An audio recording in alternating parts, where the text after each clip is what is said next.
And to LCA and the wider community, thank you very much for having me on. Very grateful to be here. Let me share my screen. And off we go. So I will start. I'll fast forward through the childhood of growing up in Australia to joining the military. I joined the Australian military as a naval clearance diver and served first at sea and then with Australian Clearance Diving Team 1. Based on the east coast of Australia.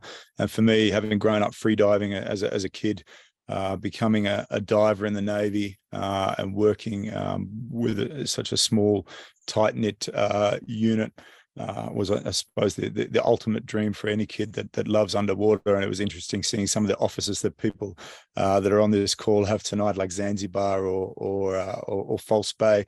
My love for the water, despite all of that, I've ended up living in a landlocked country for the majority of the last 14 years. So there's a little bit of professional jealousy there. September 11 happened. It changed the world for a lot of people, and it changed the world for me. The Australian government stood up what they termed the first and last resort for a terrorist attack on home soil. It was known as the Tactical Assault Group. For the first time in the history of our nation's defence forces, direct entry into special forces was open to the entire Australian public. And at the end of all the selection of people that wanted to put themselves forward from the military and from the Australian public, at the end of all that, there were 60 men left, and those men stood up the tag made of 3 platoons, land, water, and sniper. Being a diver, I naturally went across immediately into water platoon, and I struggled a lot through the selection process. I think we all did. It's designed to make you struggle. It's a course designed to fail. So just getting on team in the first place was, exhausting. And then to get on there and be told 2 days later, I'm doing the only course in our military that you can't ask to do, you're told you're doing it, to become a special operations sniper was not really something that I was prepared for, and essentially a fish out of water. But the army whipped us into shape pretty quickly and got us ready for going online with sniper platoon. I served there, and then in 2005, I deployed to Iraq in what would become the beginning of the majority of the next 3 years in various places around the country. I served initially doing close protection with Australian diplomats as part of the system there to re-establish a legal structure that was going to trial Saddam Hussein. And then following that, I moved into a training role, initially Iraqi National Police, and then the Iraqi Special Police in northern Baghdad at a camp called Solidarity in Adamir, in the Red Zone, not far from Sada City, which if anyone's familiar with Baghdad geography, probably one of the worst places on the planet at the time. I got more and more involved with the training side, and then eventually into the management side of the training and overseeing the deployment of large number of troops. And this was a directive from the Iraqi Ministry of Interior and US Congress to try and fix what I think was the second biggest mistake of the war, other than going there in the first place, and that was disbanding the Iraqi army and the Iraqi police. So they drew thousands of people from around the country with little consideration given to cultural background or religious background, a mixture of Sunni and Shiites. We formed them into battalion-sized groups, trained them, gave them weapons, and sent them out into the front lines. And generally, one of 3 things happened to these mostly kids, just like us. They either joined the militia and fought back against us, they deserted, or they got killed. And there's no greater way to demonstrate a failed theory than to continuously send young people off to be killed. And, I was probably too young and too inexperienced at the time to ask the right questions about the wrong practices. But years after leaving Iraq, I suppose the one big takeaway for me in Iraq was that you can't just take groups of people in a law enforcement capacity bunch them up and then send them out into an area and expect them to have a long-term good relationship with the local community. Because everywhere we sent these battalions, those that didn't desert had conflict with those local communities because they simply weren't from the area. I left Iraq fairly disillusioned around the end of 2017, beginning of end of 2007, beginning of 2008, and took, after 9 years of military service and serving in fairly elite units and surviving 3 years at war, took myself on what I had termed this self-reward, and ended up in South America, and what quickly became what was going to be a backpacking trip across the continent became a quick downward spiral into drugs and alcohol. And I think for a lot of people that go into conflict or have post-traumatic stress, from that background, I think for a lot of people that the real war doesn't start until the bullets stop and you're trying to figure out how to reintegrate back into society. And I think one of the main ingredients in that downward spiral is one, you've just come from these tight-knit units where you're surrounded by people that care more about your life than you care about it yourself, and it's a brotherhood. And the second things are this mission and the purpose. And purpose, I think, is perhaps one of the most elusive things in life. And then all of a sudden, those three things are stopped, and you've got to try and figure out how to reintegrate back into society. And drugs and alcohol are a very soft landing until it becomes a hard bottom. And I was one of the lucky ones, I suppose. When I hit rock bottom, I bounced, and I can't say the same for a lot of colleagues that I've worked with over the years. I'd heard about anti-poaching years before in just some barroom chat in Australia, and it sounded like a romantic adventure. And I thought, given the skill sets that I had, I'd just wander over to Africa and spend 6 months going around and just using my skills out there, basically helping anti-poaching units. It's probably best to frame who I perceived myself to be at the time, or looking back on myself at that time. I didn't join the military to serve my country. I joined it for adventure. I didn't go to Iraq to help the situation there. I went there to make money. And when I came to Africa, it was more looking for a fight than a cause. And there was a couple of things that started happening as I started to spend more and more time traveling around the southern part of the continent, South Africa, Namibia, Botswana, Zambia, and eventually Zimbabwe, where I settled.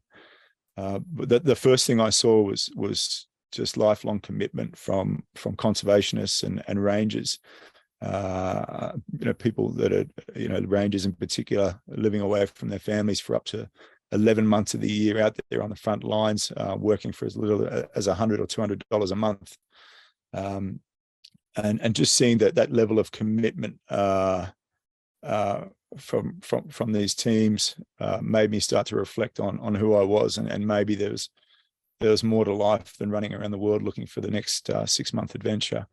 Having an adventure on the coattails of their hard work, it was a real reckoning point for me, and also just seeing, I'd just come from Iraq, working within a $600 billion a year annual defense budget, and we had any resource we needed to try and get us home safely of a night time, and we're fighting for resources in the ground and dotted lines on a map. And then you see rangers fighting for the heart and lungs of the planet, and they're expected to do so on a shoestring budget. Rangers that didn't even have the right boots or uniforms or safety equipment and radios to operate with. Coming up against armed poachers that were targeting high target species, such as, in particular, elephants and rhinos. Were what initially grabbed me. And I'll say this because it's part of my evolution.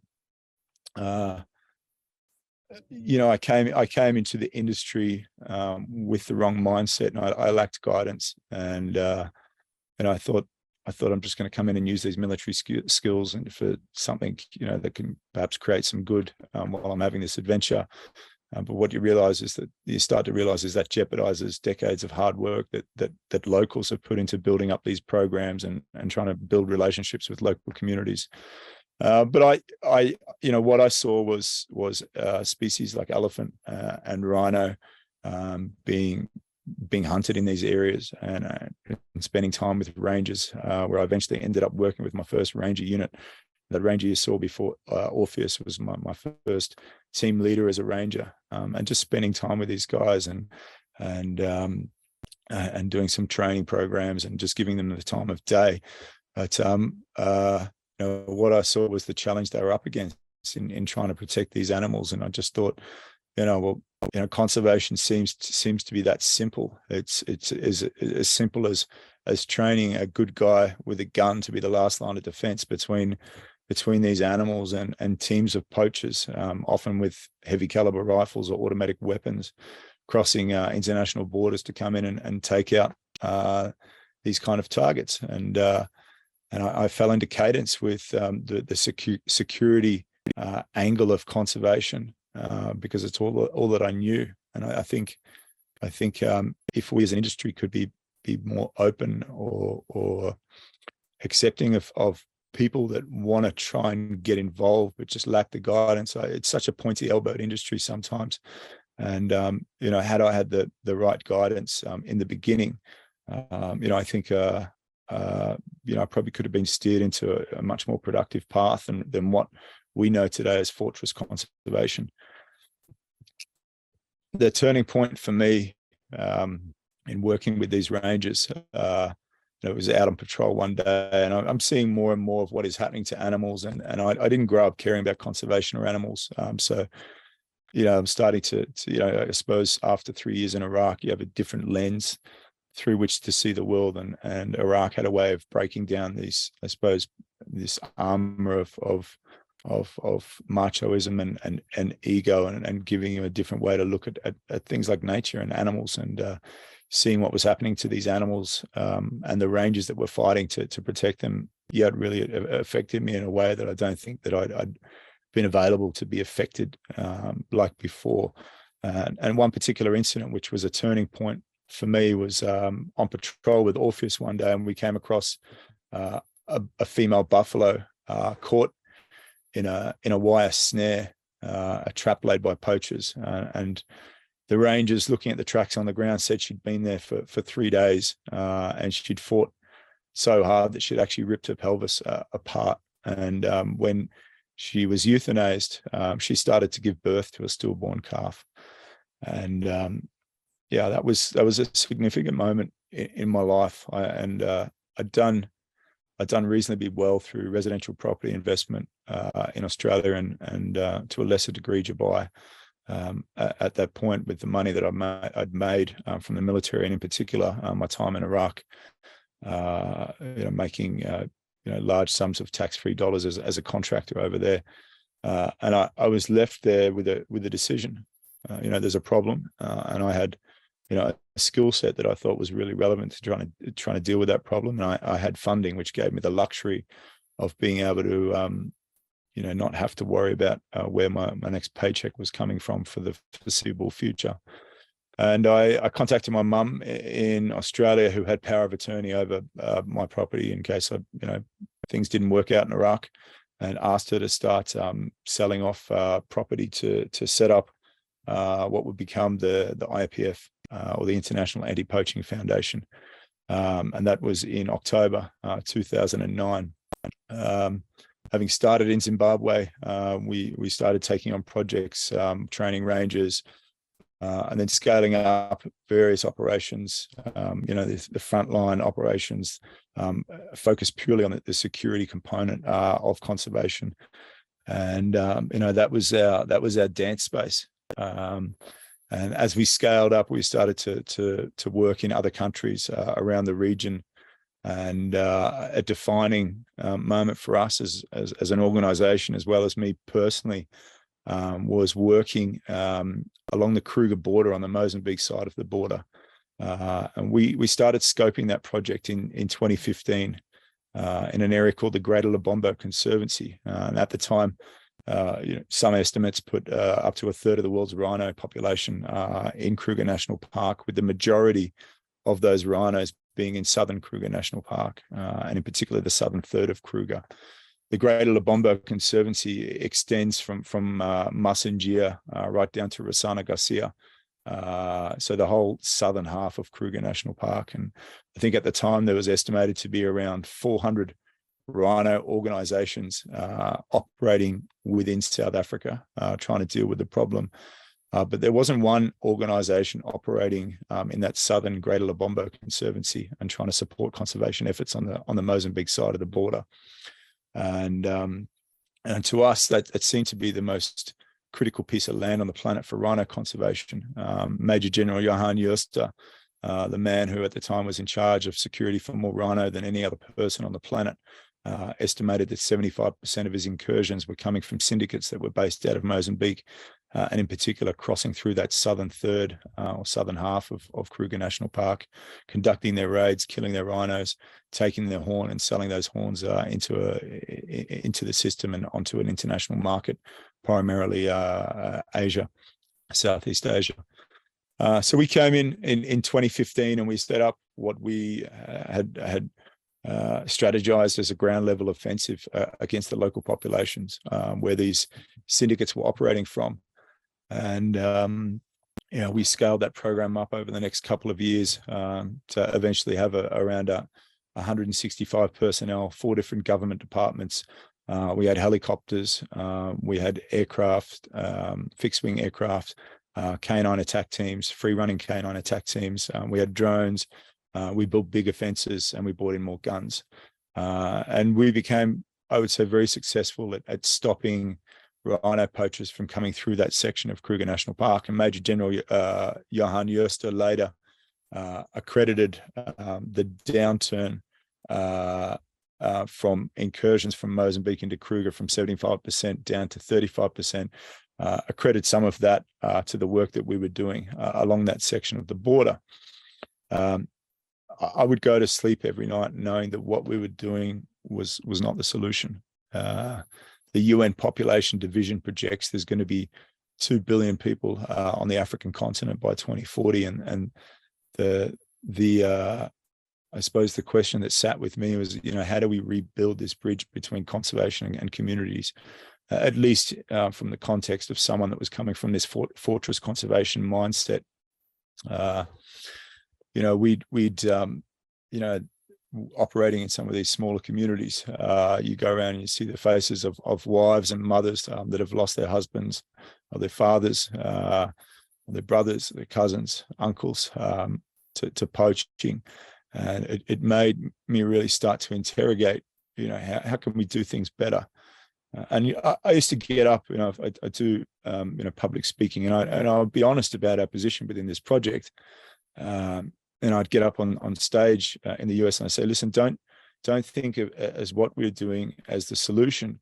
Think of it as like a paramedic that's trying to stop the hemorrhaging and get this situation to the operating table. And but it really did make us try to think, how can we do things better? And around the same time, I started looking at other industries that were getting ahead, because they were focusing more on women's empowerment and more women into leadership positions on boards, more women in operational positions. I overlaid with what was happening in other sectors with the conservation industry, and saw that opportunities for women were extremely limited. And I'd also seen all-female counterinsurgency teams that were starting to be used in Iraq and Afghanistan because the trust system with men had been completely broken down. There's only so many times you can kick someone's door in at 3 o'clock in the morning and point a gun at them, and then expect to have a hearts and minds relationship with that community. And so the women were brought in, and so overlaying it with what the military was doing and what other industries were doing, and just looking at the limitations for women in conservation, it made us start to think, well, what if we could provide the full opportunities for women to do all roles in conservation, and not just some of the roles. And I think there's women are already extremely marginalized in operational positions in conservation, and not only marginalized in terms of employment numbers, but being forced to sit on gates, to sit at checkpoints, or to patrol a fence line. Now, in conservation, we know that in an operational environment, to make your way to management, you need to be able to gain that on-the-ground experience, because when things go bad, you need to be able to rely on experience to make the right decision and turn things around. So if women weren't being given access to that experience, then could we really progress as an industry like other industries were moving along? I think a defining point for me was I was actually in New York at the time, and I read an old article about the US Army Rangers School graduating females as Army Rangers, which is a nice story in itself, but almost a decade to the month before reading that article, we were on a mission in northern Baghdad, and as we were moving through a checkpoint, our convoy was blown up. There were a couple of people there at the checkpoint killed, and we pushed through the contact zone, and we were very quickly surrounded by local militia, and we hit the panic buttons in the car. We were heavily outnumbered and outgunned, and after hitting those panic buttons, we very quickly had 2 Apache gunships circling our position, and then about 10 minutes later, the US Army Rangers came in and got us out of there alive and back to the nearest forward operating base. And reading that article a decade later, that was a tipping point for me. I thought, well, if the unit that was good and gracious enough back in 2007 to get me home safely that day is now training women to be Army Rangers, then maybe women should be given more opportunities to be wildlife rangers as well. We tried in a number of reserves to try and get this program off the ground, to have an all-female armed anti-poaching unit that would eventually become self-managed and self-sustaining. And we were given, we were stonewalled everywhere that we tried, even in a reserve in Victoria Falls where we'd worked for the previous 8 years and had not lost a single animal to poaching, including the only population in that region of critically endangered black rhino. And so we were sort of, we'd hit a wall in terms of where we're going to find a place to trial this unit. And it led us by accident. And a lot of the progress that we've made and where we've come, it hasn't been scripted. It's what the tech industry would call founder market fit. You just continually make mistakes until you get it right. And then at some point, you're sitting in a place where you've learned from so many mistakes, you've been able to refine a model. And the fortunate part about getting so many closed doors in trying to stand up an all-female armed anti-poaching unit is it led us to what in many key range states for trophy hunting is a declining industry. And if we look at this map here, you can see in the red areas there, we've got areas held primarily under communal or tribal land trust, where trophy hunting has been a traditional economic model. And then you've got national parks. And now you can see, this is not just relevant to this region of Southern Africa, Southeast Africa here. Across the continent, there is more than twice as much land set aside for wilderness that's held under communal or tribal land trust than what there is for the entire national parks portfolio across the continent. We have declining wildlife populations in many of these countries. We have tougher regulations surrounding the export of animals that people would come over to hunt. And for example, where the US Fish and Wildlife Service banned the importation of Zimbabwe ivory into the US, it shut off 52% of the market overnight. And then you've got a shrinking customer base, a younger generation raised on social media that doesn't necessarily want to come out and hunt anymore. So you've got a shrinking customer base, at least that one that's wanting to travel internationally. You've got a shrinking resource base, and you've got tougher regulations separating the two. And so what that means is there's a number of hunting reserves that the community have previously relied on that income for that are now sitting vacant or in decline. And it was on one of these reserves in Zimbabwe that we had a blank canvas to come and trial this program and start what will become known as Akashinga, Nature Protected by Women. We had to meet with the chief and the local village heads and local government and try to convince them that what we were doing was a good idea. And now this is a very patriarchal society and I would say a largely male-dominated industry, and particularly in an operational sense.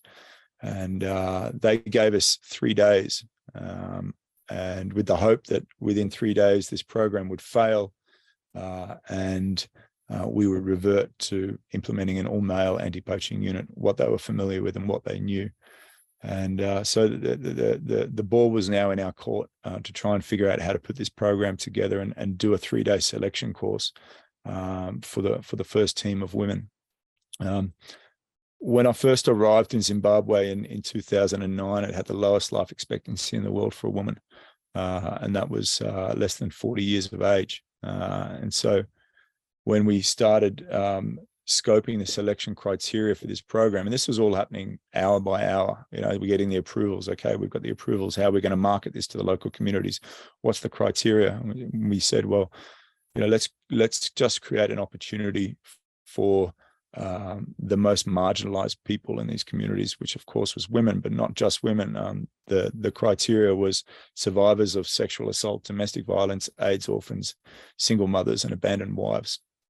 And the village heads brought forward those women from each of the communities that bordered this area where this program started. And we commenced a 2-day pre-selection interview phase, in which we shortlisted the first 87 candidates down to 37. Now, those first 87 women that came along, they were ridiculed on the way to the pre-selection phase. They were told to go home, to go back to the kitchen, to go back to the family, back to the fields, and let this job remain for men. But they put their heads down and they came, and I proceeded to spend the next, I'd say, 2 of the more difficult days of my life in hearing the stories of these women and having those stories verified by the village heads. And it sort of made me reflect on my position, coming from special operations and what's perceived to be the ultimate boys club, and looking back at my time with the dive branch in the Navy when they were trying to introduce women into the dive branch, and we sort of took a locker room vote and said, no, we want to keep it all male, and that was based purely on ego and insecurity. So this was a new phase for me in terms of being prepared to train these women. I built a career at this stage across 3 continents in training men only for frontline deployment in a military and law enforcement context. I'd never worked with women, so we weren't really sure what to expect. But we started our 3-day selection phase with 37 women, down from the initial 87. And about halfway through day 1, we realized that we had something very special. Now, selection, as well as looking at the mental aptitudes of the candidates, also looking at the physical. I think you learn the most about someone when they don't think they're being watched, and in particular when we exposing them to what we in the military would term the 4 pillars of misery: to be hungry, cold, tired, and wet. And to be, deprived of sleep, and to be put through these arduous programs. And halfway through day 1, we realized that anything we're going to throw at these women is nothing compared to what they've come from or stand to go back to. And that in the criteria that we'd set and we selected these women, we'd actually got the toughest from society. And that became the foundation for the first 16 women. That was the initial group of Akashinga. In that 3-day selection, we only had 3 women pull off voluntarily. I did a selection in 2011 for 185, mostly men.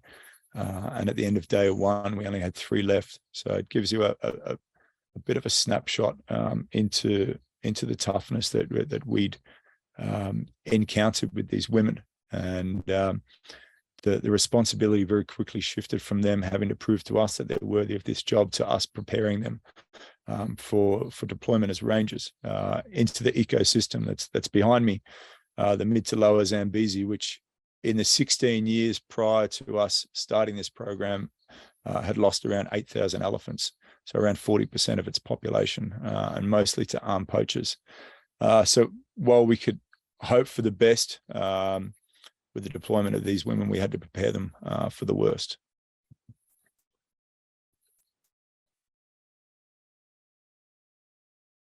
The initial training phase was 3 months of basic training. And from basic training, we took them into intermediate training, which was on the job for the next 3 months before they went solo.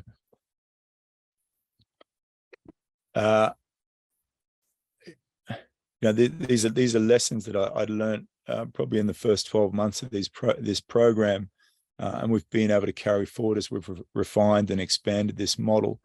But I would say the three main things that define this program, at least from the operational sense of what we're doing inside the reserve, and I'll speak about what's happening outside the reserve after, is one is a lack of corruption. If Denmark ranks number 1 as the least corrupt country, Zimbabwe at the moment sits, I think, 157 out of 180 countries on the Global Corruption Index. So if you can take corruption out of the equation, you're already halfway home to achieving whatever it is you're trying to do. Now, historically, to mitigate corruption, we would recruit rangers from, in some cases, hundreds of kilometers away to come in and work with inside that area. So they didn't have collusion with the local community that they may have grown up with, and giving away vital information, of where high target species like elephant or rhino may be. But what that actually did is it dispersed the largest line item in our budget, which was salaries around the country, rather than directly back into the community. So as we scaled this program, realizing that corruption wasn't something that we had to worry about, we could employ directly from the local community along our boundary. And it turned the largest line item in our budgets into a direct community investment at household level and into the hands of women. And that started to shift the economics of what this community was used to in regards to the declining of the trophy hunting sector within this part of the mid to lower Zambezi. We looked at the last 2 years of trophy hunting versus our first 2 years of operation, and we were able to show the community on paper that we were putting the same amount into that community every 34 days as what trophy hunting had done per annum. So with women at the center of the strategy for us, we seem to have a viable economic alternative to trophy hunting where it was in decline. And I'll say now, like we're not looking at trophy hunting as an argument to be had, rather as an equation to be solved. And the areas that we've subsequently gone out and expanded into and are not areas that we're going into competition against hunters to get there. They're areas that are vacant. They're areas that will otherwise be absorbed by human encroachment, absorbed for human settlement and agriculture. They're part of wide open ecosystems and landscapes. And if we lose these areas, they will become fragmented. We'll end up with islands of success across wide open ecosystems and corridors lost and broken down. And so the opportunity that this one reserve created for us in opening up our perspective by being able to come in and be an alternative income source for trophy hunting, it was immense, and it still is immense across the continent. And it's the sector that we, more and more looking to expand into and provide that alternative And speaking from an economic sense, the bottom line in terms of our investment in the community from salaries actually triple gears. Women spend around 80 to 90% of their salary on family and local community versus a male that spends 30 to 40%. The second thing we saw was a de-escalation in tension in a law enforcement capacity and potentially conflicting situations. Now, we are spending, and I speak a lot in the US, so you'll have to excuse me. I've got most of my figures in acres. We're spending on this program about 1/3 per acre per annum on law enforcement than what we were spending when we were in Mozambique. And we found through a different value system that I believe women bring to law enforcement, that we have something far more powerful than biceps and bullets, and that is relationships that are driven by the women with the communities that they were raised in and the communities that they're raising their own children in. And so we don't have helicopters and fixed-wing aircraft and canine attack teams and drones anymore. We have women, and I think for us that's become the most powerful weapon that we can have in rebuilding the bridge between conservation and communities. The third major asset, and I say this as a person, I think represents an industry that is seriously underfunded and under-resourced. So where do we put the limited amount of resources we have to have the most effective outcomes when we're trying to patrol areas the size of small countries? And information is such a key and vital factor. Women are plugged into the community at the household level. That combined with the fact of the de-escalation and demilitarization, which led to a dramatic reduction in our law enforcement costs and good relationships with the communities, it allowed us to start bringing in a lot more information, which allowed us to very strategically target these poaching syndicates. So we started to have this really good model refining for law enforcement, but it was how do we turn this into something more now, because we're actually freeing up funds. We've got something that's working very well from a law enforcement aspect, and that is how Akashinga really evolved into what it is today. It's a conservation model which empowers local communities to protect, connect, and restore threatened large-scale wilderness landscapes of significant ecological value, and this is achieved primarily through women's empowerment. The money that we started to save from community through de-escalation and demilitarization, we started to reinvest back into healthcare, education, provision of clean water, and infrastructure development in these communities. And it seemed like every dollar we spent in community development was a dollar or two less we had to spend on law enforcement. And today, with 95% of our staff coming from within about 20 kilometers or 14 miles of the boundaries of the area we protect, it's driving all of that income and that work back into those local communities. And then, education programs. At the moment in Zimbabwe, we've got 200 underprivileged children under full scholarships, their uniforms, their books paid for, their school fees covered, clinics that are restocked, clinics that we're in the process now of electrifying a clinic here in the local community and drilling a borehole for it, and dealing with special cases and emergency situations. I think, of note, the women themselves have made more than 300 arrests and helping to play a major role in driving an almost 90% downturn in elephant poaching in this particular part of Zimbabwe, as well as seeing an almost 400% increase in wildlife populations in the pilot areas that we started the program.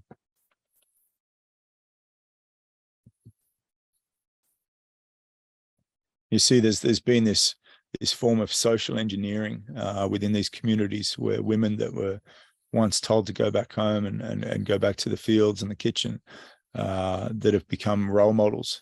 Most of the women that we work with within 18 months have managed to buy their own land and build their own house, and many have started small businesses in the communities.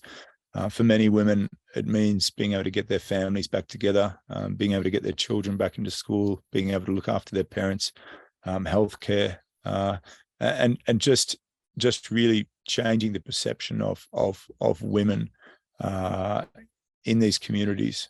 You've got women that are here doing one of the toughest jobs in some of the most remote and harshest locations. And pardon my French, they're kicking ass at it. And you've got a small group of women that I think have achieved what very few armies or police forces in history have been able to do, and that is win the hearts and minds of a local community. And for us, that is such a powerful thing, you know, in as I said, rebuilding that bridge between conservation and communities, and creating this holistic model, where instead of being an organization that was focused on just the law enforcement, to now seeing that law enforcement is just a small part of what we do. And we're actually in the final stages of a rebrand now. This program itself, Akashinga, has become larger than the organization itself. And so we will be known as Akashinga, which translates in Shona into the brave one.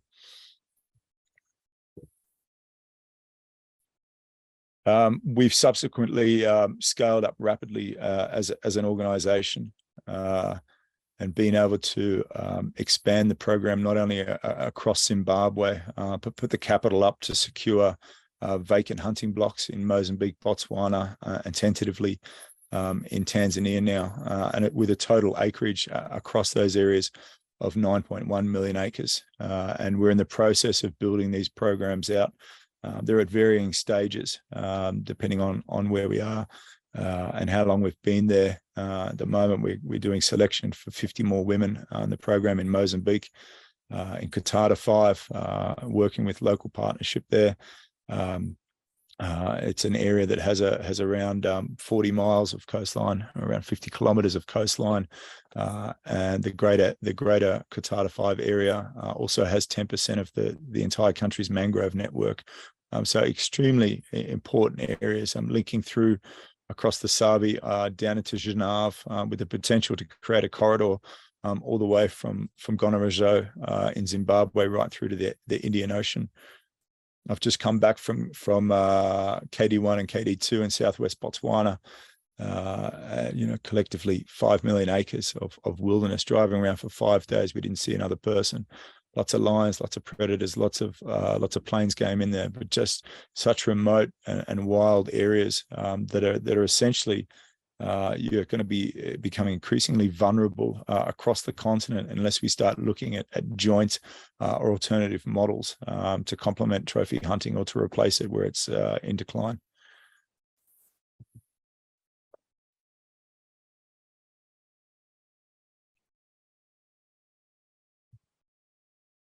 The program, I think, for me, has been a steep learning curve operationally and ideologically, and I think with the current situation we're in as a global community, we need to start looking at different models, and this for us at least is a model that's working, and we're at a time where civilization has just been on its knees for 3 years through a pandemic as a direct result of the way we treat nature. We turn on the news and the world, the places are burning, it's heating up, or it's flooding, there's storms. We are a victim of our own creation with the climate crisis. We have a system that's spent 5 billion years evolving, and it's called nature. And as an organization now, we're focused on trying to protect some of the largest landscapes on the continent and scaling into those landscapes and just letting nature do what it does best and has done for so long, and centralizing our strategy for wildlife conservation around the empowerment of women. We're not necessarily a women's empowerment organization. I think we just found a better way to do business. And without further ado, I would like to introduce you to a very special person. We'll call her Maggie, Sergeant Major Maggie, and she was part of the first Akashinga team that came through here back in August 2017. Maggie, would you like to come on through? Maggie has been extraordinary since day one, and yeah, she's now in a leadership position, overseeing a large team here, and going out there every day on everything from daily patrols to up to 5-day patrols. That is all from me until question time. I'd like to thank you all very much. To see there's 90 people online here, so thank you for listening to our story, and I look very much forward to sitting here with Maggie and asking any questions you've got. Thank you. Hello. Yeah, my name is Margaret Darawanda. I'm one of the original Akashinga Rangers that started the program in Zambezi Valley in the area of Pundundu. So the program started in Horungwe area in 2017, and we started as rangers, 16 rangers that were broken up from 87 rangers that were recruited. And then after the selection, after we went through the test of how we could perform on the field, we ended up as 16 rangers. That was a 3-month course that we did as a ranger, field ranger course. So we went through a tough, a difficult time, having to be molded to be prepared so that we can be able to handle the job, because it's not an easy job. You have to face many dangerous game that is out there, and also dangerous poachers that will be waiting for them, because it's their job, it's their duty to go there, because they don't value the animals so much. So we went through this lifesaver lessons. We did the survival training. We were also trained the tactical movements on how to move through the bush. So it was a chance for us, the women, an empowerment for everyone in the local communities, because it came like during our time that we were out there before we were enrolled as Akashinga Rangers. We went through a difficult time. We were not seen as, we were not valued like other humans. It was like the men were the only ones being given a chance to have the jobs. For a female, it was only for you to just be married. You were not given a chance even to go to school so that you can fulfill whatever you needed to do in your life. So it was a great chance for us. And also some of us that we like being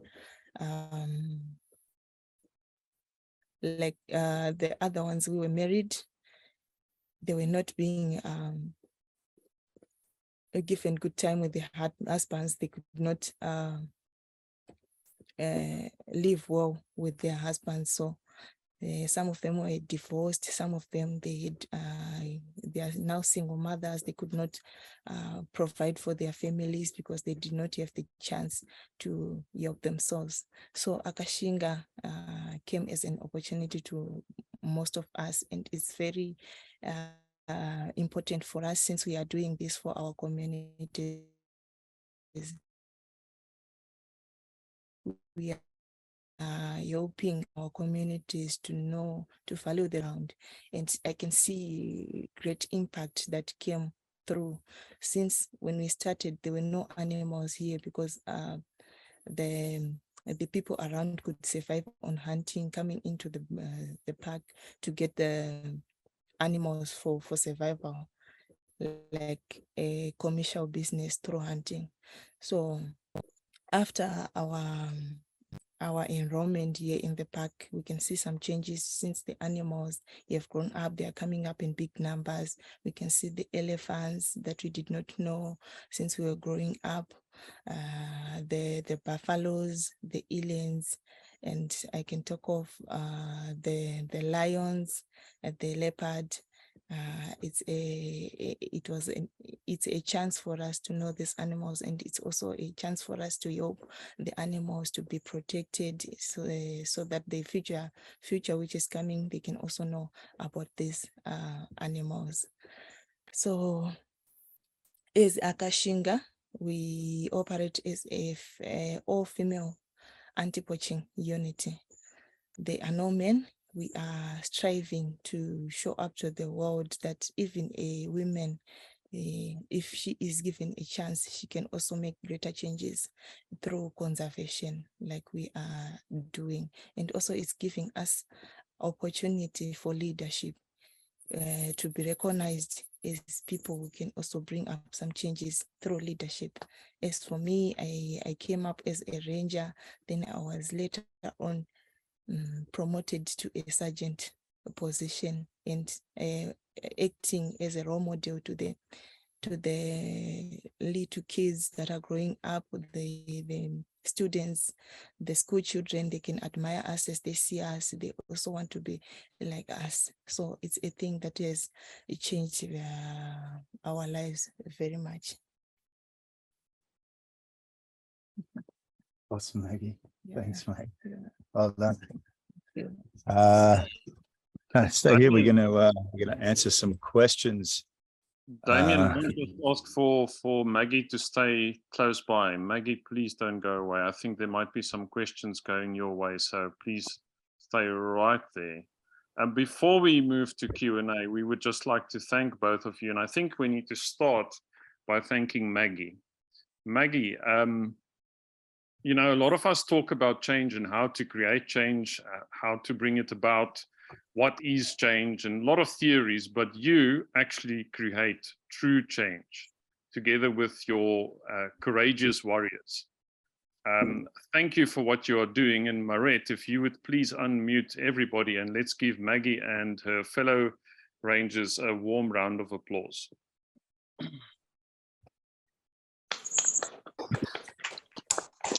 Yay! Wow. Thank you, Maggie.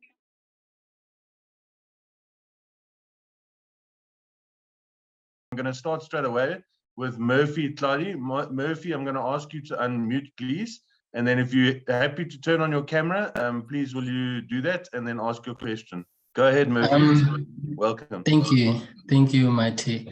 Thanks, guys, for showing us telling us about your initiative. I think it's actually a good thing. Here in Africa, it seems like this anti-poaching is really what we need right now.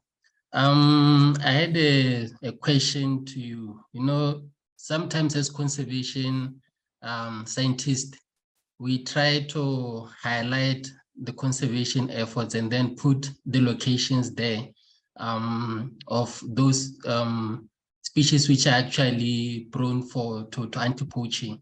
So by putting those locations, for example, I know about the rewilding program that has been carried out in Mozambique. And apparently, when they introduce some animals that are actually prone to anti-poaching, they also made news about it.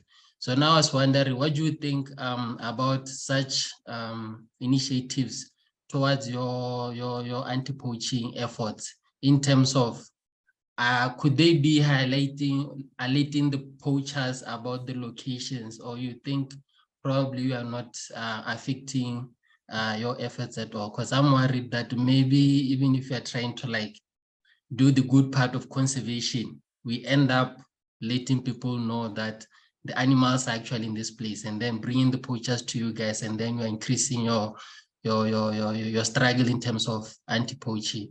Please comment on that. I don't know if I explained it well. Thanks, Murphy. Damien or Maggie, who would like to answer the question? I mean, I can jump in there in the context of Mozambique, because it is, you know, we have the area we've got was almost devoid of wildlife, and we've taken a very science-based approach to how we move into these areas and establishing baseline data, so we can measure where we're at versus the progress that we make. And one of part of our strategy there is to eventually reintroduce more animals. However, we're not going to do that until we've established the right security measures and the right leverage with the communities through the projects that we do that is enough to motivate conservation. And I think this is the sort of for us is trying to continuously find this magic formula in conservation, working with communities. Is what is the formula today is not necessarily the formula tomorrow or next week or next month, and having to be able to shift that formula to a point where the community sees that the programs that are being done in the communities are tied not only to human upliftment, but to biodiversity conservation and improvement. And so, look, we poaching is always going to be a threat. It's the nature of the world. We can't please everyone in every community that we're going to work with, but we do have the majority on site, and the majority is enough for us to see improvements in the areas that we take on. And part of that is protecting not only animals that are there and do naturally migrate back into these areas, but animals that are reintroduced. Okay. Thank you for that. I think you have answered it correctly. It's all about increasing the numbers of people that work against the poachers, so that at least you have support also from around. Thank you for that. Thanks, Murphy. Thank you. If we're going to go to Lorraine next. So Lorraine, I'm going to ask you to unmute. Thank you. Sorry, this is a very echoey room, but thank you. This was like one of the best LCA talks ever. This both of you are just amazing. Thank you. I have a couple of questions. Maggie, I'm wondering, do you or any of the other women, do you feel like there's some resentment from either the elders or men in the village because maybe you've like taken over their positions?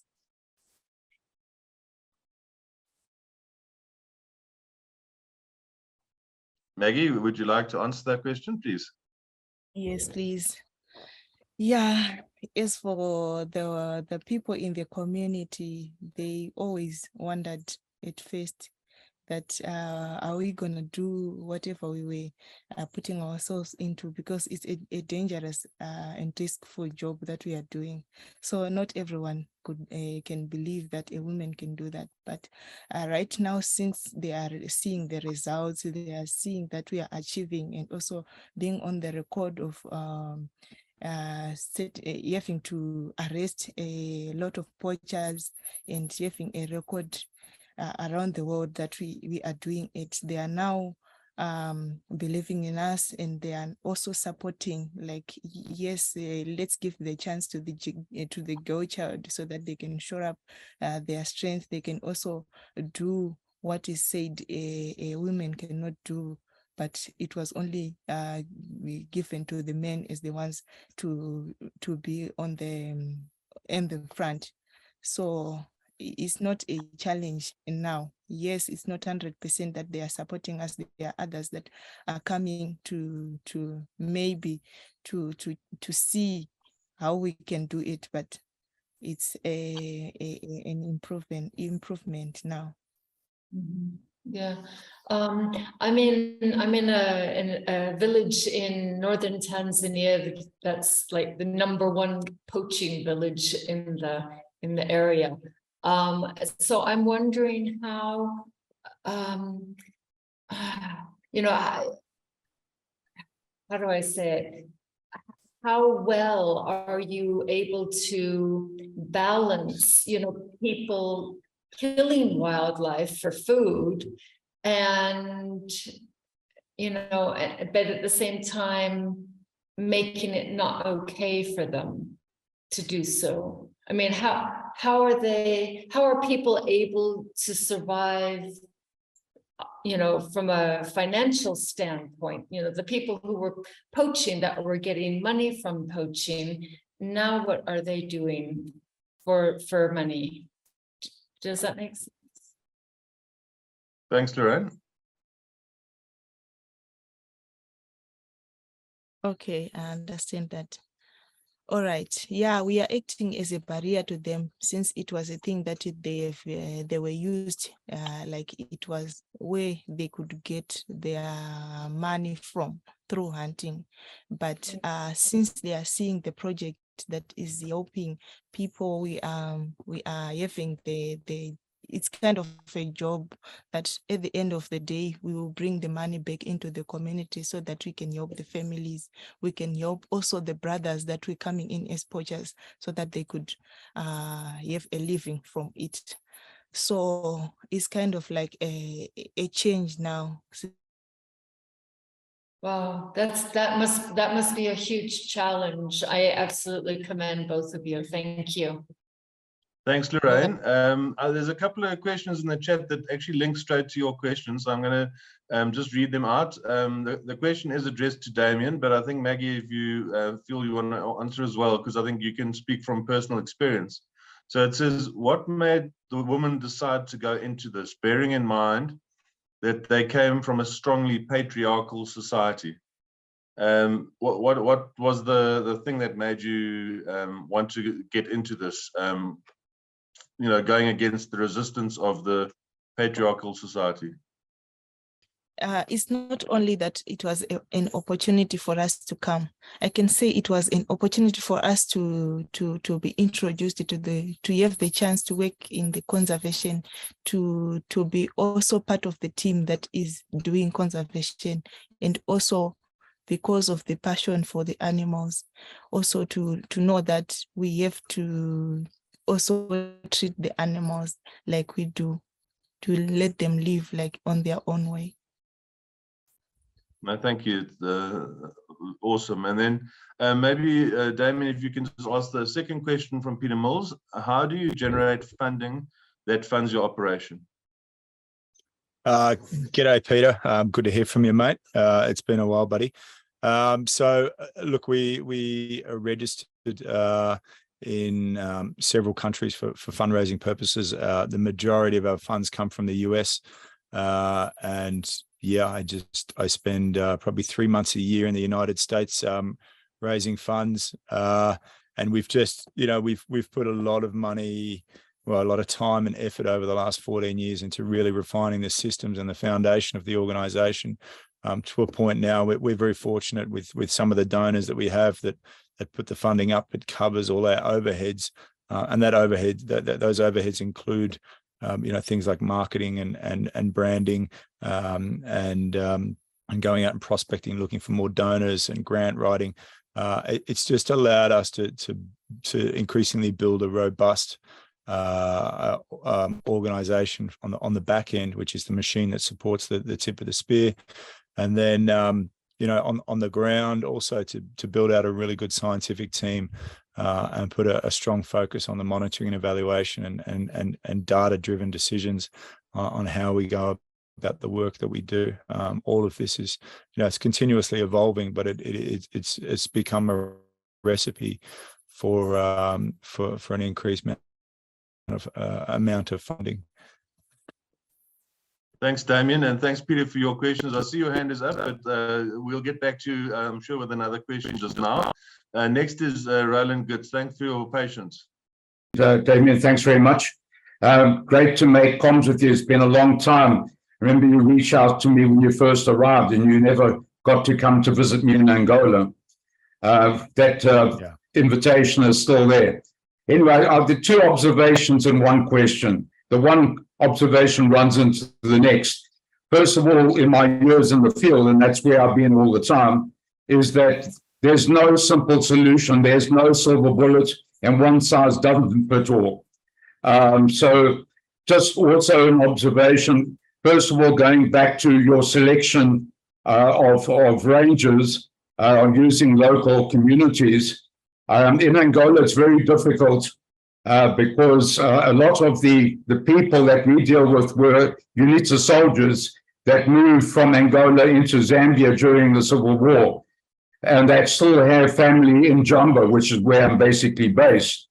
So it's very difficult, and from a security point, and also from a point where members are threatened, etc. So that's one thing that's very difficult. And then that leads to the next thing, and that is the engagement with the communities, because it becomes more difficult when you've got half the family in another country that are actively involved with Chinese syndicates. This is not just your little bush meat poacher. These are serious syndicates.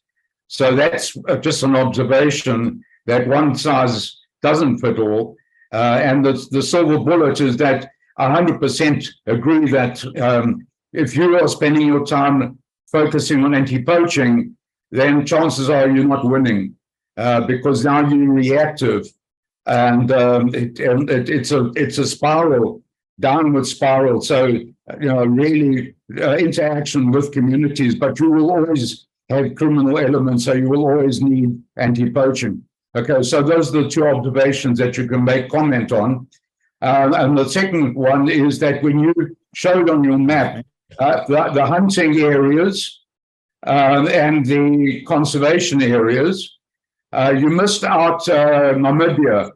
In the Zambezi province of Namibia, you've got Bambata National Park, where you've got a hunting area within a national park run by the Barquena Son community. It's a community conservation association where they actually allow hunting within the national park. So that's just some input for your map. So there's just those are two observations. I don't know if you have any comments on that. Thanks, Roland. Okay, then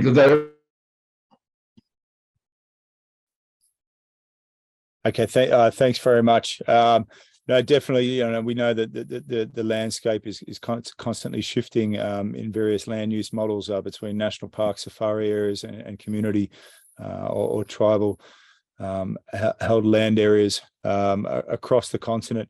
I think what we can all agree on is that collectively the 350 million acres of areas reserved for hunting across the continent are under an increasing amount of threat of being lost.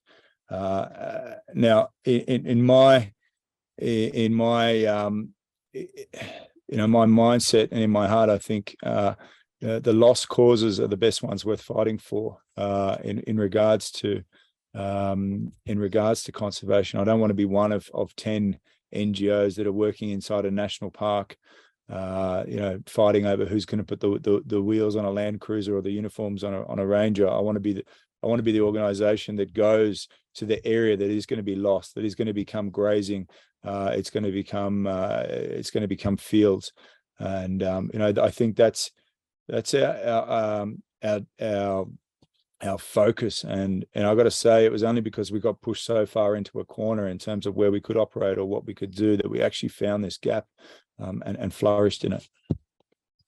Okay, yeah. In terms of Barquena is a community that were always living in Bambata National Park, going back to the days of Fort Koppes, and that was one of the reasons why you and I needed to get together, because we come from a very similar military background. You in the Middle East, not me in Africa.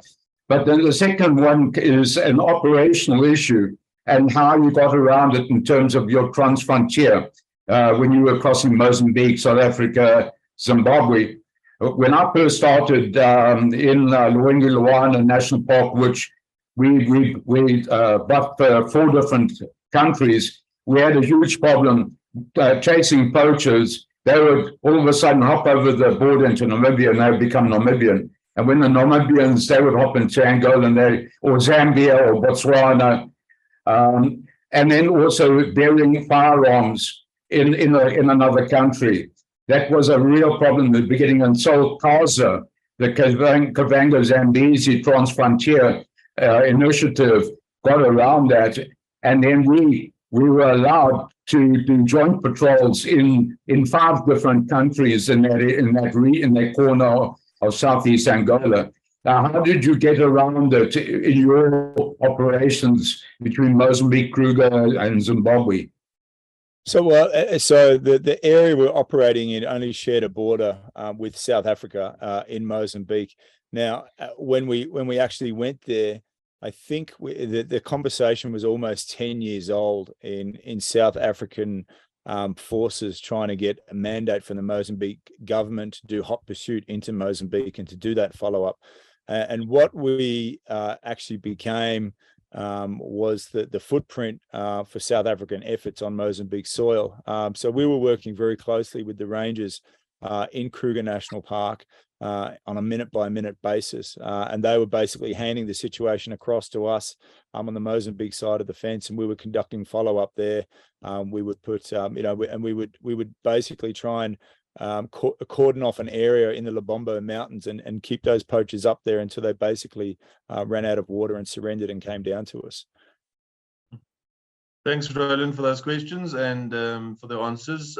Holly McGog, I'm asking you to unmute, please.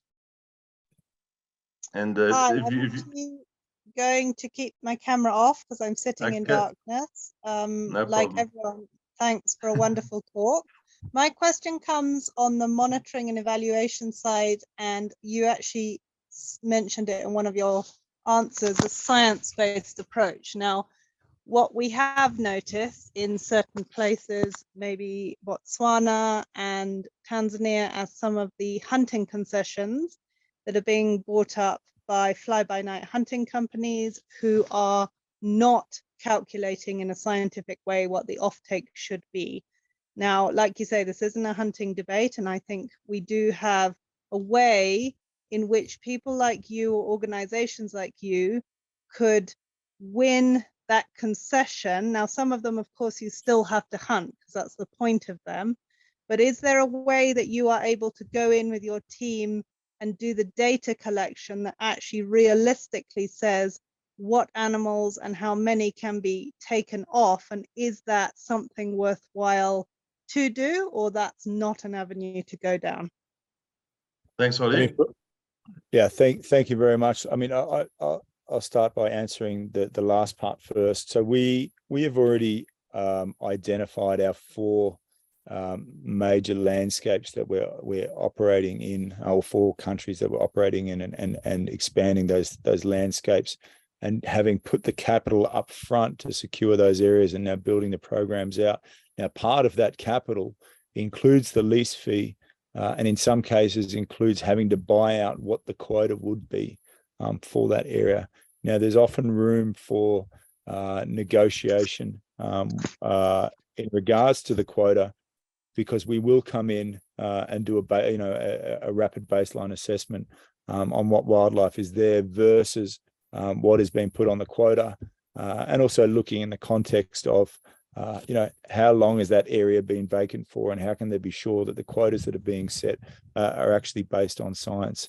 And quite often we've been able to negotiate down from what is being set as a quota, and be able to get a lower fee on that in combination to the lease fee.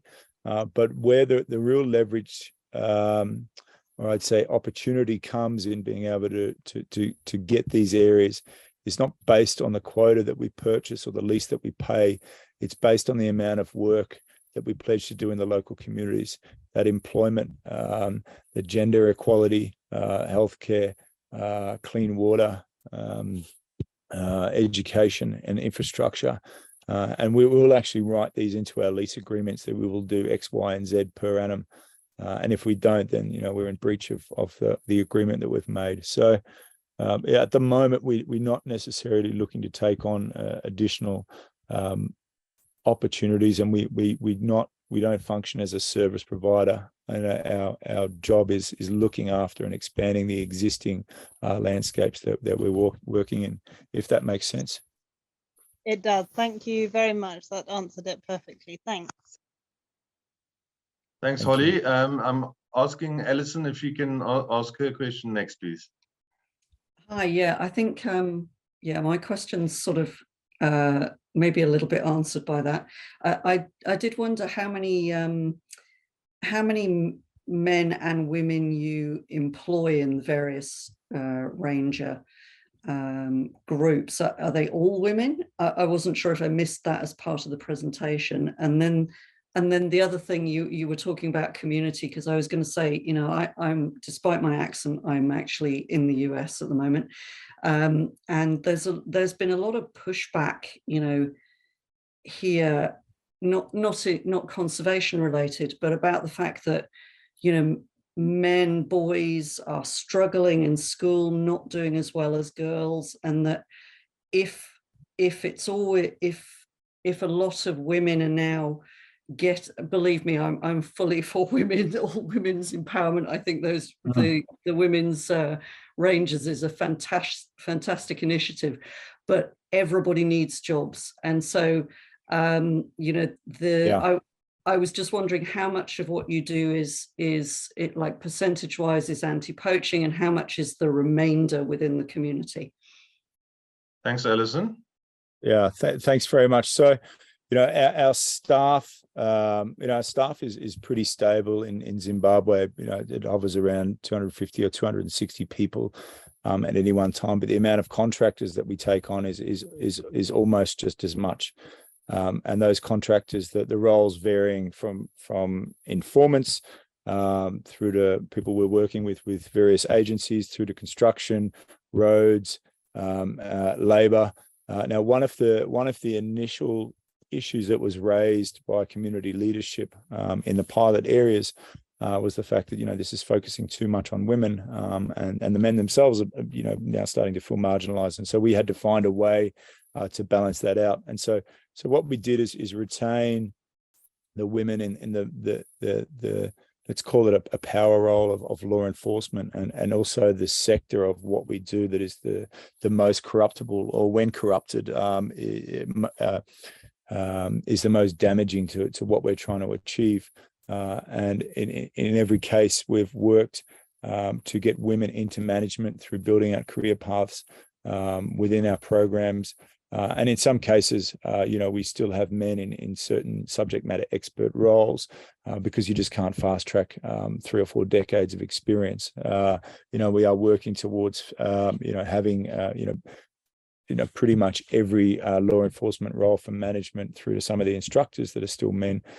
So everyone that is not only a ranger or a scout, scout being an unarmed community-based role of a ranger, but everyone, you know, the opportunity is there for women to fill every one of those roles.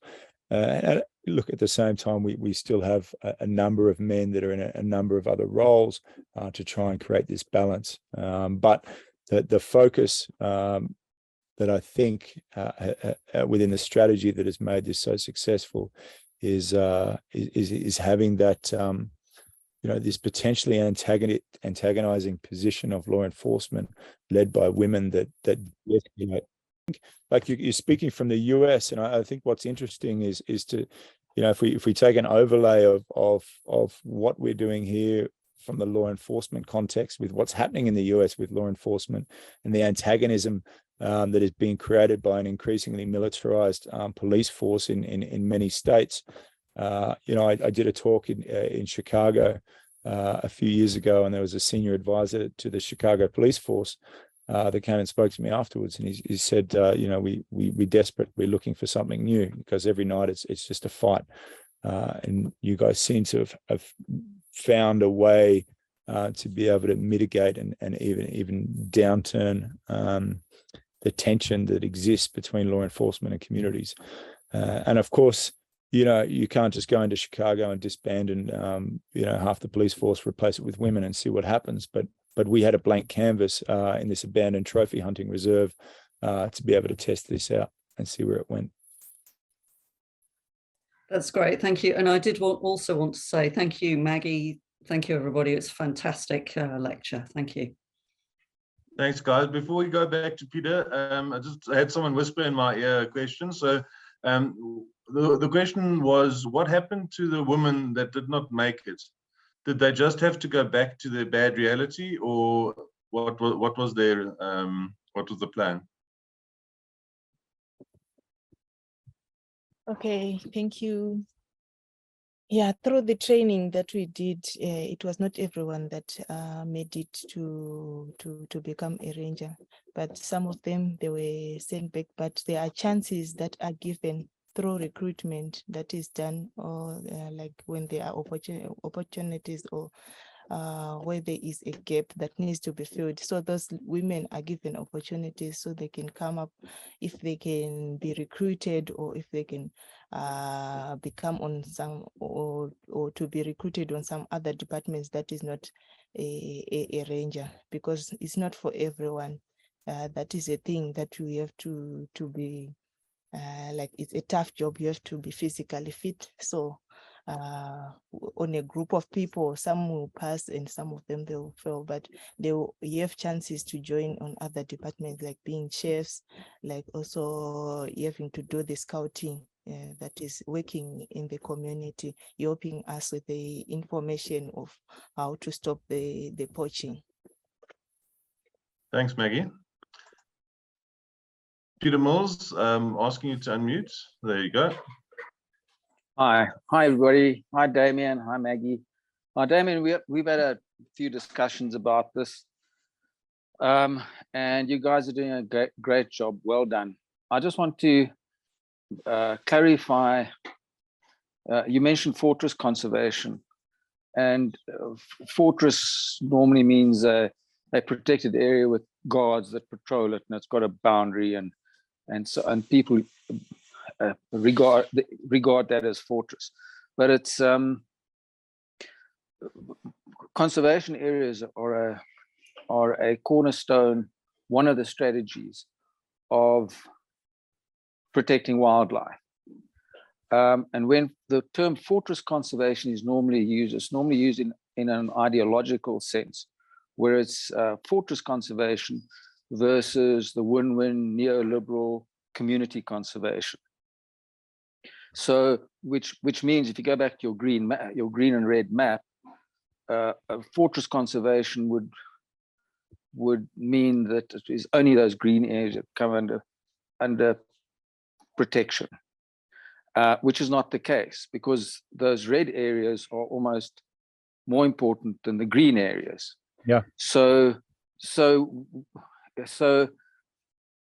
I would move away from the word fortress conservation, because you're actually working in the space where there's not a formal protected area, and those are the important spaces that we need to find economic models. And going back to one of the previous questions, is you need in those spaces you need different models to prevent them from being domesticated land. And that would be your model, trophy hunting in some places, photographic safaris in others, green bonds in others, and so on. So we're looking at a whole mix of things in those green and red areas.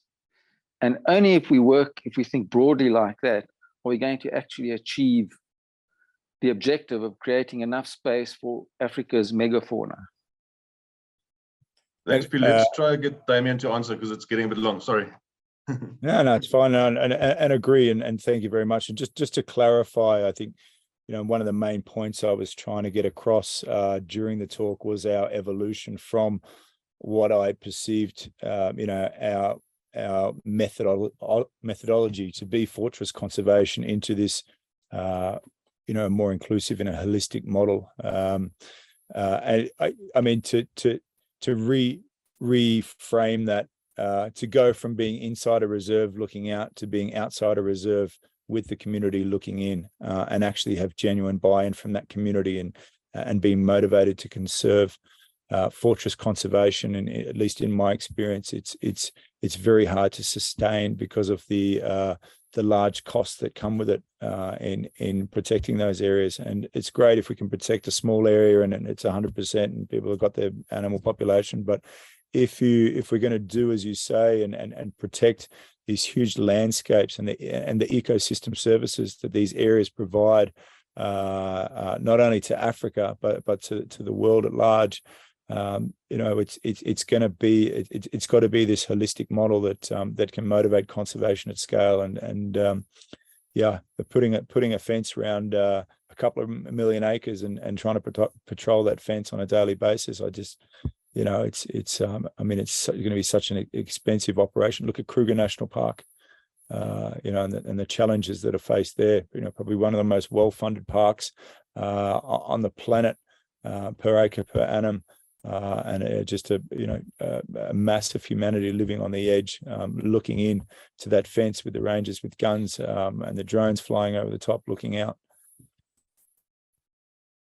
Thanks, Damien, for the answer, and Peter for acknowledging. I'm going to ask Angus to unmute, please. Oh, are we there? Can you hear me? Yeah, you're on. Sorry, Marty. I was just writing an issue for you to ask the question for me. That's cool. How's it, Damo? Angus, how are you, buddy? It's been a while, Right. mate. I've been following you, mate. Great to see your face. Yeah, I wanted to see how big your boy was now. Mine's a little. Yeah, no, there's a few of them now. Cool. Sorry.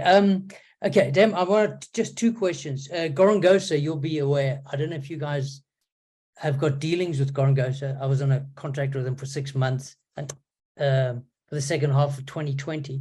And woman empowerment is almost at the core of Greg Carr's thinking. You're probably aware of that.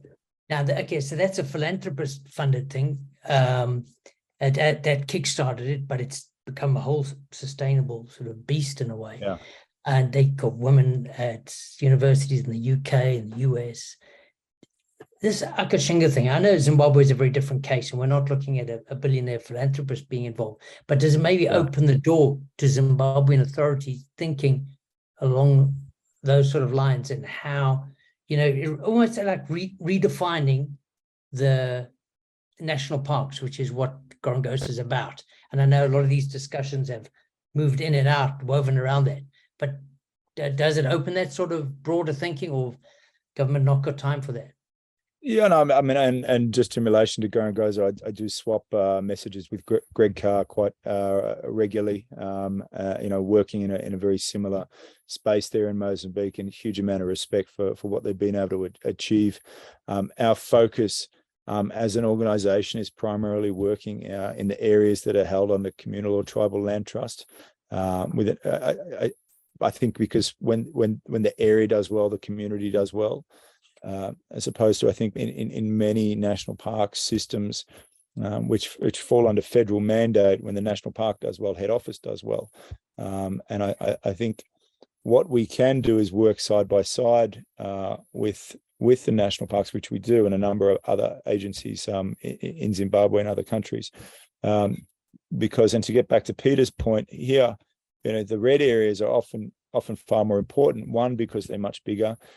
Two, they often provide a buffer to national parks, so of equal economic importance, but I think of greater strategic importance. When I say economic, ecological importance, but of greater strategic importance, not just because they buffer national parks, but most importantly because they border communities, and in many cases completely encircle national parks. And when you border communities, you now got the footprint with which to have these long-term relationships with the communities. And it's with the communities that where conservation is going to be one long-term on this continent, in my opinion.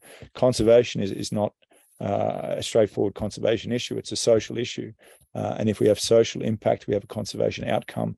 And I think that's the importance of being on the peripherals of these ecosystems, because we're there to have these relationships, and not only there, but we're anchored into these landscapes through long-term lease agreements, through precedents that's been established through the hunting industry over decades. So it's not like we have to create some new model. All we have to do is go and speak to the community and say, hey, listen, we see hunting has failed here. We think we can put as much or more into your community as what hunting was doing. If so, have we got an agreement? If not, give us a chance to prove ourselves, and if so, then let's talk longer term. In regards to national parks and what they adopt, I mean, it's up to them. I am consulting, in terms of an advisory basis to a number of different countries and organizations on how to implement the programs that we've done into different landscapes. And I will say one of the most important things that we had to do as an organization that was built by former military guys. When we saw that, hey, this isn't just a matter of changing men out for women and growing the programs. We had an organization that was geared up to support male-led operations. And so what we did is we had 2 independent gender mainstreaming audits done for the organization, and it told us everything from code of conduct and ethics, policy procedure, operational SOPs, how we set up a camp, board structure, management, career path creation, how to build this into the organization. So we actually built a platform that we could take this program forward. And I think this is one of the stumbling blocks that organizations will hit. If you just get a bunch of guys and say, oh, well, we're going to employ a bunch of women and send them out on operations, you actually need to rethink the organization from an equity and diversity standpoint, if you're going to be genuine about it. Yeah, good one. The other one says totally separate. It's so when we did that carte blanche, it was the drones, looking over Kruger, seeing how drones were working on anti-poaching. Are you still involved in that at all? No, we're not. It's not to say that we would rule them out in the future. Yeah.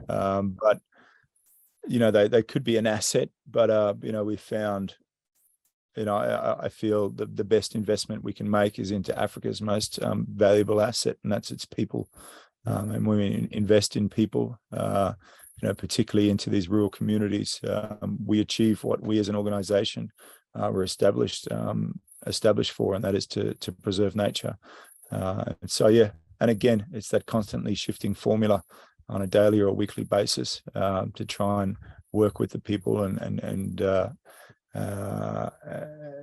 see conservation as a positive thing, as opposed to a curse. And yeah, at the moment, drones has not been part of our operations. It was definitely part of our evolution, and one of those things that we just eventually rule out.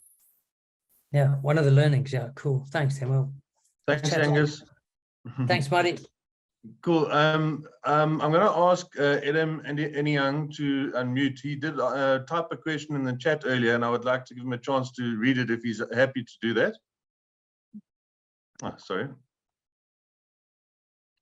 He just disappeared now.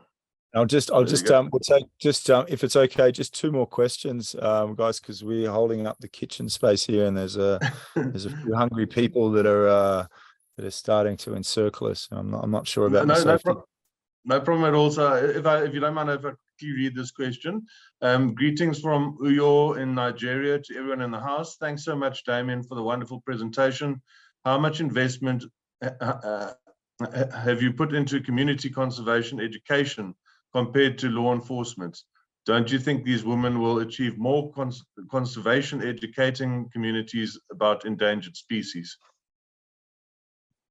I don't have the budget sitting in front of me at the moment, but I know, roughly, law enforcement is, if I look at one of our projects, I can say the education component, because I went through the budgets this morning, but the education component for Akashinga West in Zimbabwe makes up more than 10% of the overall budget, and that is just the education component for schools. That doesn't cover the education of the rangers, the career progression, the women that go off and finish high school, the women that get driver's licenses, the women that go to university, the women that travel the world and speak on a global stage, which we all consider part of their career progression. So I can't give an accurate answer, but I can say that there's a huge focus on the very first question we ask these women when they come in: what are your dreams? What is it you want to do? And Akashinga is just a platform for them to do that. Of course, there's a lot of development that needs to happen in the communities, and us as a conservation sector. And I'll give you an example. In 2021 in the United States, there's just under $450 billion given to philanthropy.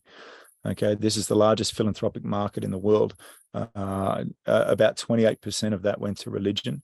Come down the list, at 14%, you've got healthcare. At 8%, at 14%, you've got education. At 8%, you've got healthcare. And then right down the bottom, there's a section there that encompasses environment, conservation, animals, both domestic and wild, local and international, 3%. So here we are as a conservation industry trying to carry the weight of social impact on our shoulders, and it's no wonder that it continuously fails. We're a self-centered species in regards to what our focus is. In terms of thinking outside the box on our fundraising, I mean, the healthcare and education market space is almost eight times the size of the conservation sector. So by us starting to reframe what we do and have a holistic model, it gives us access to much bigger market spaces. You then add women's empowerment into the funding streams. The fact that we're providing an economic alternative to trophy hunting in some of these areas, conservation itself, and then water, community development, all of these add into just a more holistic way of looking for money than just going out and seeking purely conservation funding from the smallest possible available space. Thanks for that, Damien. I think you did say one more question after this. I know that others might be heartbroken if they don't get a chance, but if we can just do one more with Victoria, if you don't mind, and then we do respect you don't want to get problems in the camp. Thanks, Victoria. If you can unmute. Thanks a lot. If you can try and keep it short as well, please. I would. I have a really short question. Just firstly, great talk, Damien and Maggie. Thank you so much. So my question is to Damien. Are the team still vegan, and why and how did you introduce that? Gangsters. Yeah, and I'm one of those gangsters too. So yeah, I'm interested to know your story on that. I walked around the bush for 3 years protecting one group of animals and then coming home and throwing another animal on the fire, and supporting an industry that's responsible for the destruction of more native forest and wilderness than any other industry on the world, and that's the meat industry.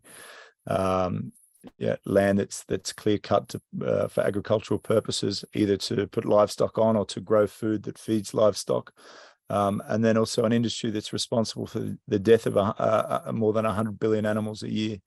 I got involved, I stayed in conservation because I fell in love with nature and animals, and I don't want to support an industry that's responsible for the destruction of nature or the death of animals.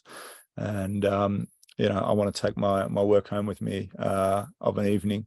When we started this program, we explained why we maintain, or why we're starting from day one with a plant-based or vegan diet. We spoke about it from a nutritional, and ethical, and an environmental standpoint, and we've stuck to it until today. Okay, cool. Thanks, guys, and apologies to the other two who waited so patiently, but we do need to respect the speakers, and we really do thank you for your time. I think everyone loved the talk so much. That's why we had so many questions. It was a full queue the whole time. So really, thanks, guys. You are inspirational. Huge respect. Thanks to everyone out there. Thanks to Maggie. Yeah. Keep up the good work. Yeah. Yeah. Thank you all.